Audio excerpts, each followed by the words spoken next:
Y León Televisión.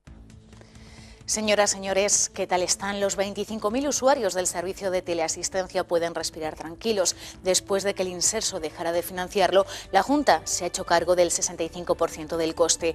Hoy conoceremos qué hay detrás de estas cifras y hablaremos también con los grupos para saber qué opinan del nuevo presupuesto de la PAC. Todo ello será, como siempre, después de titulares.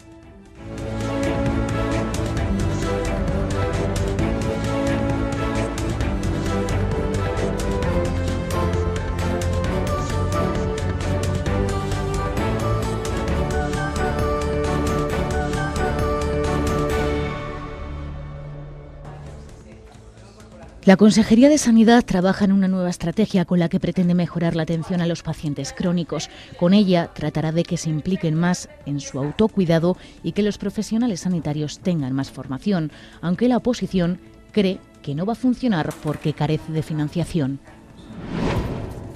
España recibirá de la PAC más o menos el mismo dinero en ayudas que en el periodo anterior, pero la negociación no ha hecho más que empezar y falta por conocer cuánto va a recibir Castilla y León. Hoy hablaremos con los grupos parlamentarios para hacer una primera valoración.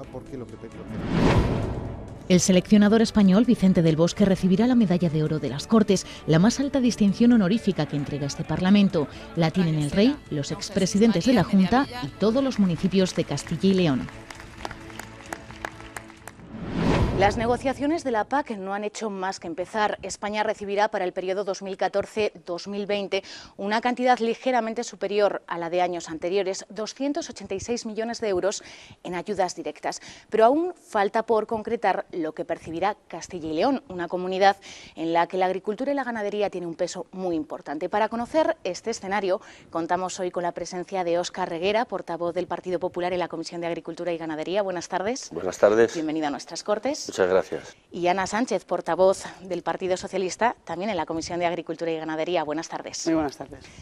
Las grandes cifras ya están sobre la mesa, aunque los presupuestos comunitarios recortan un 13% las ayudas al campo europeo. España recibirá 35.700 millones de euros en ayudas directas para el desarrollo rural. Castilla y León, ¿con qué estimaciones se trabaja? ¿924 millones como estos años? Es prematuro el trabajar ahora mismo con esas estimaciones porque lo que han aprobado en estos momentos, la semana pasada, ha sido el escenario financiero global de Europa para el próximo periodo 2014-2020. Dentro de ese escenario hay múltiples capítulos y uno de ellos es el capítulo de, digamos, políticas agrarias, la famosa PAC.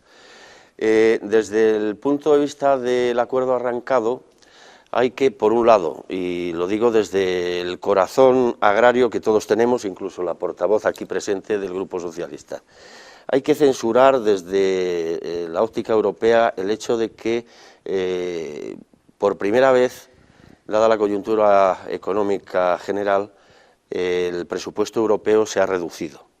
Y que esa reducción ha ido también a afectar a los capítulos agrarios en su conjunto global.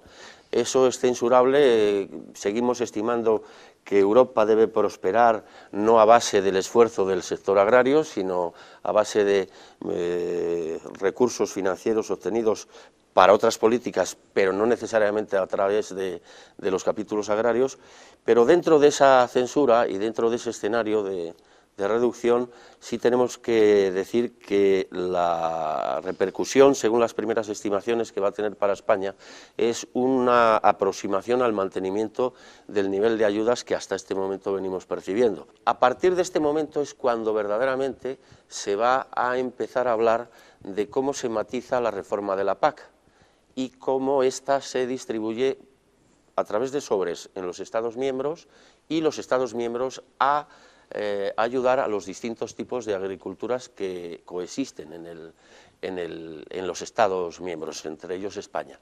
En ese momento, a medida que vayan avanzando estas negociaciones que acontecen en los próximos meses, será el momento en el que podamos configurar más o menos por dónde van los tiros.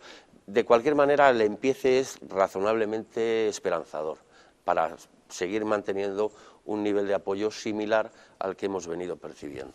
¿Esperanzador el inicio, el arranque de estas negociaciones, Ana? Bueno, yo comparto el adjetivo calificativo que utilizaba el portavoz del Grupo Popular, de que creo que es prematuro hablar de cifras concretas, como en mi opinión hacía ayer el ministro de Agricultura, ¿no? Nosotros, el Grupo Socialista, los socialistas en el conjunto de España y también en el Parlamento Europeo, hemos venido ejerciendo una posición de absoluta responsabilidad con el sector, y en este sentido hemos mostrado todo nuestro apoyo al Gobierno de España de cara a las negociaciones, también aquí en esta casa, en las Cortes de Castilla y León, donde es verdad que la Consejería llegó a un acuerdo con todo el sector para tener una posición común de comunidad que además le permitiera al Gobierno de España llegar con una posición fuerte a la hora de negociar. También hemos llegado a acuerdos unánimes en las Cortes de Castilla y León. Dicho eso, nuestra postura era suficientemente conocida por todos. Nosotros consideramos que no se podía perder ni un solo euro sobre el presupuesto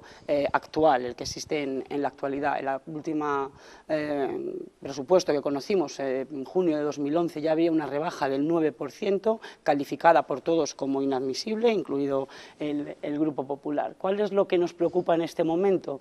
Nos preocupa ver al señor Cañete absolutamente satisfecho y calificando de éxito estas cifras, ¿no? Porque el hecho cierto es que tras el Consejo Europeo del 8 de febrero hay una reducción del 12% en el conjunto global, del 14% en pagos directos. Por tanto, si cuando había una reducción del 9%, unánimemente todos mostrábamos nuestro rechazo, no puede salir el ministro ayer con una reducción del 14% sacando pecho, ¿no? Bueno, queremos pensar que es fruto de esos análisis prematuros, y en ese sentido confiamos en que de aquí a los próximos días, creo que es en marzo el pleno en el que se aprobará el presupuesto global de la Unión, presupuesto que los socialistas no compartimos porque hay una reducción drástica, es decir, se apuesta por lo que nosotros no estamos de acuerdo, por las políticas de austeridad y restrictivas que también afectan a la política agraria común, y en ese sentido lo que a los socialistas de Castilla y León nos preocupa es que se mantengan los aproximadamente 1.000 millones de euros que Castilla y León recibe en fondos PAC, y ahí pues desde luego seguiremos apoyando a la Junta de Castilla y León a la hora de reivindicar en ese reparto, pero con una premisa fundamental: no nos parecería de recibo ni un solo euro de recorte. ¿Cuáles creen que van a ser los principales obstáculos en esta negociación? Hay para muchos, sacar adelante sobre todo el presupuesto de la PAC. O sea, hay muchos frentes que se tienen abiertos. Decía bien Ana que es prematuro, y vuelvo otra vez a apostillar el alcance y el contenido final, pero lo que sí es cierto es que, y voy a descender de arriba hacia abajo, en un escenario en el que hay una contracción del presupuesto europeo, en un escenario en el que todo el mundo barruntaba que España iba a terminar siendo contribuyente neto, en un escenario en el que las premisas de las que partíamos eran ciertamente delicadas, el conseguir un nivel de mantenimiento de los capítulos en estas partidas, y el hecho de que España siga manteniéndose como receptora neta de fondos, en sí mismo, no quiero polemizar en sentido político, dado que está mi compañera de fatigas parlamentarias aquí, pero si no se califica como éxito, que así lo califico, como mínimo habría que decir que es una faena realizada por el equipo negociador español, francamente bien alineada y bien condimentada. Mantenerse cuando todo se reduce en sí mismo es un avance. Ahora mismo los horizontes que tenemos en la negociación de los matices de la PAC, y decía muy bien Ana, primero hay que ver cómo se pronuncia el Parlamento Europeo sobre esta propuesta, esperemos que mantenga, al menos en el caso español, nuestra tesitura. Pero a partir de este momento se lanza ya definitivamente, con el escenario financiero más o menos aclarado, lo que son los detalles de la reforma. Y dentro de los detalles de la reforma hay muchos capítulos que son tan importantes, o más incluso, que lo que se acaba de acordar. Por ejemplo, la definición de las hectáreas elegibles, la definición de cuál es el agricultor receptor o prioritario de esos fondos, el cómo se va a configurar el famoso y llamado reverdecimiento, greening de la PAC en cada uno de los Estados miembros, qué tratamiento es el que van a tener los distintos tipos y modelos de agriculturas para que haya un razonable equilibrio en el reparto entre todas las zonas. En definitiva, un sinfín de detalles que tendrán que luego tener plasmación en los pertinentes reglamentos que elabore la Comisión fruto de estas negociaciones. Y esto es tan importante, digo, o más que el acuerdo alcanzado, por ser gráficos. Europa en estos momentos ya ha dado un norte presupuestario en el que se va a escenificar sus distintas políticas. El detalle, los matices, el cómo se van a aplicar en cada uno de los sectores es objeto de debate y de negociación, muy probablemente en algunas ocasiones a cara de perro, en los próximos meses. Yo creo que si descendemos al detalle en todo lo que es la reforma de la PAC, bueno, sí, podremos hacer varios programas, pero quiero decir, estoy de acuerdo en lo que comentaba Óscar. Es verdad que como en cualquier ley o en cualquier asunto sin presupuesto es difícil, ¿no? Pero en este caso es muy importante los aspectos al detalle de la actual reforma de la PAC. Yo creo que los europarlamentarios españoles en su conjunto han hecho un muy buen trabajo, porque a nadie se le escapa que la propuesta original del comisario fue rechazada por todo el sector unánimemente. Se han discutido más de 7.000 enmiendas en el Parlamento Europeo que han conseguido mejorar, en mi opinión, yo creo que lo compartimos de forma sustancial, la PAC, ¿no? Él hacía referencia a algunas cosas, yo apuntaría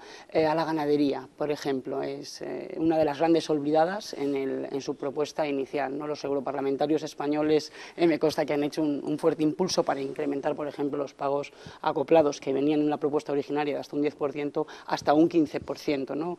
Se ha flexibilizado mucho el greening, que eso nos viene bien, por ejemplo, al viñedo en Castilla y León, a cultivos permanentes, a explotaciones que están ya haciendo medidas agroambientales, etcétera, etcétera, ¿no? Desde ese punto de vista, ¿qué nos preocupa de esos escollos? Que se mantengan esos avances que han conseguido los parlamentarios europeos. Y yo creo que ahora, pues desde luego, entramos en una fase crucial de negociación del presupuesto que pueda garantizar que todas esas medidas se puedan llevar a cabo. Y desde luego esto afecta de lleno a nuestra agricultura y nuestra ganadería, porque a nadie se le escapa, bueno, lo que tantas veces se repite, ¿no? Que es sector estratégico. Y al hilo de lo que acertadamente está diciendo Ana, a mí me gustaría, ya que está ella aquí, lanzar también un mensaje de cohesión en términos estratégicos a la hora de abordar este Rubicón que nos toca abordar.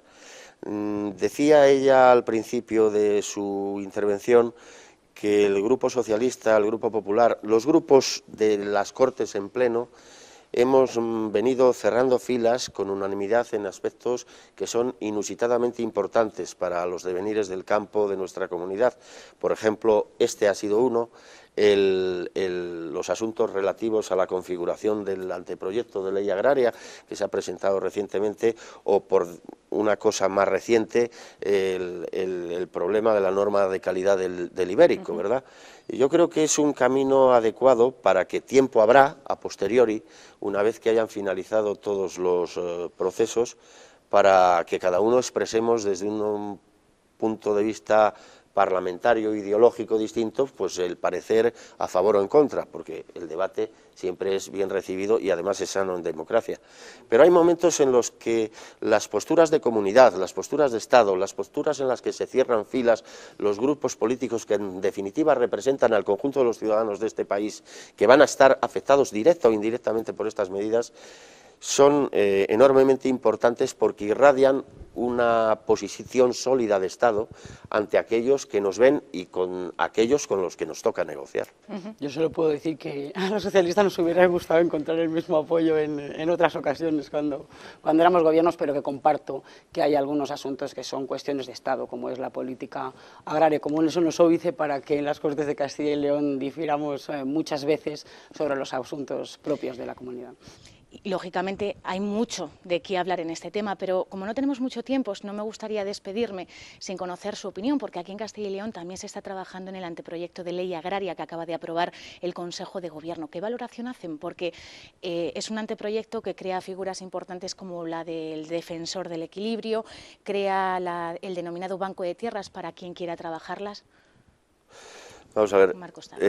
Sobre este tema hemos alcanzado acuerdos, ya lo anticipaba antes, entre los grupos parlamentarios de la Cámara en el sentido de cerrar filas para configurar una ley agraria que debe estar impregnada de un proceso de diálogo, de participación por parte del sector y obviamente los grupos políticos que componen la Cámara en el momento que sea presentada aquí ante las Cortes. Esta ley yo la califico de una ley que es bastante ambiciosa, es muy valiente, refunde buena parte de la normativa que afecta al sector, actualiza también buena parte de sus contenidos normativos y además aporta una referencia única que casi predefine un modelo de comportamiento de la agricultura y ganadería de Castilla y León y de la industria agroalimentaria también para los próximos años.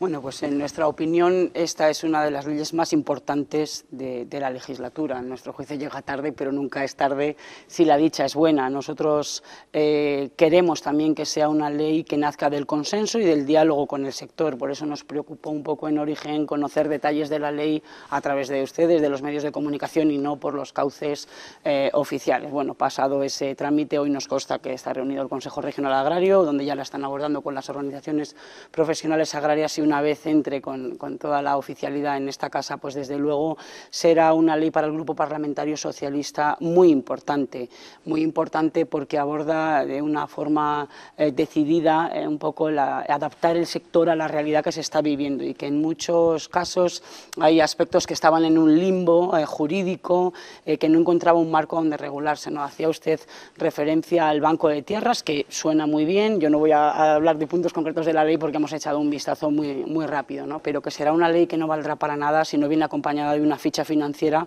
que permita desarrollarla, ¿no? Por tanto, al margen de las cuestiones puntuales de la ley que abordaremos, estaremos pendientes también de que venga acompañada de presupuesto, porque si no, no servirá para mucho, así que confiamos y esperamos que sí lo tenga y que el sector tenga un marco jurídico en el que encontrarse amparado. Muchas veces se ven en situaciones de desamparo. Lo abordaremos. Aquí no tenemos más tiempo. Ana Sánchez, Óscar Reguera, muchísimas gracias por compartir parte de su tiempo con nosotros. Gracias a vosotros. Buenas tardes. El Grupo Mixto también ha hecho esta semana su propia valoración del presupuesto de la PAC. Es esta. De momento parece ser que va a seguir todo como está durante un año más, lo cual es muy bueno para nosotros, puesto que esta comunidad cobra, pero es un problema para el futuro. Se nos está hablando de que en el futuro se quieren cambiar las reglas, se quiere cambiar cuáles son los sectores que cobran. Eso ha creado una incertidumbre terrible en el campo y eso es un problema que todavía no se ha podido abordar. Por nuestra parte, lo que tenemos muy claro es que la PAC hay que mantenerla, que la PAC debe mejorar la forma de distribución y que la PAC debe ser una especie de como el maná, que se distribuye y se reparte. En estos momentos tenemos el sector lácteo, tenemos el tema de la remolacha, tenemos el tema del lúpulo. Bueno, no va a haber PAC para todo. Va a haber que empezar a discutirlo, pero a nivel local, es decir, ¿qué va a hacer Castilla y León con su parte de la PAC? ¿Qué criterios va a mover en Madrid? Seguimos hablando de agricultura porque en comisión el PP ha garantizado la continuidad de las ayudas que año a año reciben los agricultores en activo para modernizar y mejorar sus explotaciones. Eso sí, reconoce que llegarán con cierto retraso. Como agricultores en activo que son, han estado a punto de perder una de las ayudas más importantes que tienen para modernizar sus explotaciones, pero después de varias reuniones con las OPAs, la Consejería ha decidido mantenerlas. Yo creo que lo importante para el sector, aclarados todos estos aspectos de carácter más administrativo y de gestión, es que sus planes de mejora y de modernización van a quedar cubiertos, algunos con un cierto retraso. Porque son subvenciones que dependen del Programa de Desarrollo Rural de la PAC, que en estos momentos está en pleno debate presupuestario. Yo creo que ese desfase todo el mundo lo entiende, siempre y cuando se mantenga el compromiso serio con el colectivo, que en este caso se mantiene. Al final es un acto de fe o un acto de voluntad, que esperemos que sea cierto por el bien del campo de Castilla y León, pero nos parece poco serio. Dicen que lo mismo les ocurre a los 206 beneficiarios de las ayudas de 2011 para el fomento de las explotaciones de ganado en régimen extensivo.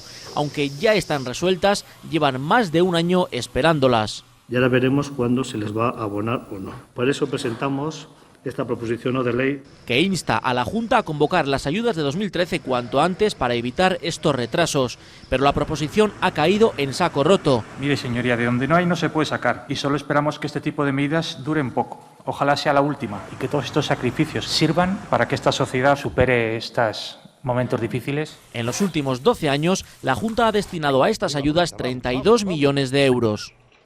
En Castilla y León hay 1.800.000 personas que padecen una enfermedad crónica, pero su atención es tan compleja que la Junta ha puesto en marcha una estrategia para ofrecer más formación a los profesionales, potenciar el papel de la enfermería y, sobre todo, mejorar el cuidado de estos pacientes. Esperan obtener resultados para 2016. Que toméis los medicamentos a la hora que os toca. Es aquí, en el médico de familia, donde mejor se atiende al enfermo crónico, porque una vez que llega al hospital, la asistencia no es la más adecuada. Así lo ha reconocido el consejero de Sanidad, que comparecía en las Cortes a petición del Grupo Mixto para explicar la estrategia que se va a desarrollar hasta 2016 para atender a este tipo de pacientes. Debemos incorporar a nuestra sanidad no solamente los criterios diagnósticos, sino la complejidad de los casos y las necesidades de cuidados que tienen los pacientes. Se trabajará para conseguir que el enfermo se implique más en su autocuidado y que los profesionales sanitarios tengan más formación, objetivos que para la oposición están lejos de la realidad. Cuando no hay un euro de financiación, la gente y nosotros mismos nos preguntamos si esto es algo más que un buen documento. En el 2016 sea usted capaz de presentar unos resultados positivos para la población, no para las finanzas. Esta transformación, además, debe de producirse en un entorno de crisis económica, lo cual nos obliga a ser más eficientes. Los pacientes crónicos generan el 80% de las consultas médicas y una tercera parte de las urgencias hospitalarias. Las enfermedades crónicas más comunes son las relacionadas con el corazón, el ictus o la diabetes. La filosofía no ha cambiado, son 24 horas de atención telefónica los 365 días del año, pero la financiación sí. Después de los recortes del Gobierno central, la Junta se ha hecho cargo del gasto del servicio de teleasistencia, aportará el 65%, el resto las corporaciones locales. La firma de este convenio daba tranquilidad a los 25.000 usuarios del servicio de teleasistencia. Seguirán teniendo 24 horas de atención telefónica los 365 días del año. El problema es, según el PSOE... El Ministerio dice, allá películas, me voy. Y la respuesta de la Consejería, ay, se lo voy a cargar a los usuarios y a las entidades locales. Pero eso sí, sin mirar para nada, a mato. Pero hombre, habrá que decirle que esto es una ley. Pero desde el PP insisten. La Consejería no ha mirado para otro lado. Y vía enmienda de sustitución instan a la Consejería a que siga financiando este servicio. En el porcentaje que le corresponde, con las corporaciones locales y la participación del usuario en función de su capacidad económica. Precio de referencia son 19 euros al mes, pero aquellas personas que no alcancen los 560 de pensión tendrán el servicio gratuito. Además, en esta comisión ha comparecido el gerente de Servicios Sociales para explicar la situación de esta residencia de Palencia. Tiene la quinta planta cerrada desde 2010 y hay 90 plazas vacías. Ni cierre ni favorecer al sector privado. Si seguimos permitiendo entrar más personas, válidas o no válidas, puede ser que llegue un momento que no tengamos capacidad suficiente para atender en condiciones. Por eso, hasta que la situación económica no cambie, no se acometerán las obras para adaptarla a las necesidades de los grandes dependientes. Entonces habrá nuevos ingresos.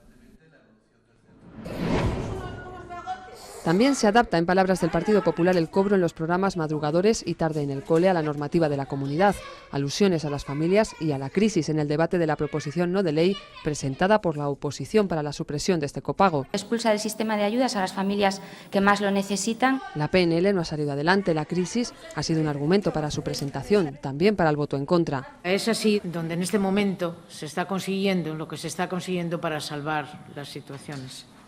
Y ustedes hacen una posición radical, que es la que a mí me parece que no es la adecuada. Me encanta porque creo que en estos momentos hay que ser absolutamente radical frente a las políticas del Partido Popular que atentan contra derechos consagrados en este país desde hace muchos años. Defiende el partido que sustenta al Gobierno en la comunidad que se trata de servicios complementarios y que nada tienen que ver con la enseñanza obligatoria y gratuita. Tampoco han votado a favor de la proposición presentada por el PSOE para facilitar transporte escolar a alumnos de bachillerato y FP. Todo lo que sea generalizar, y en este caso pues la ayuda al transporte sería una maravilla para todos que pudiéramos hacerlo, pero es de imposible cumplimiento en estos momentos, en las circunstancias económicas que estamos viviendo.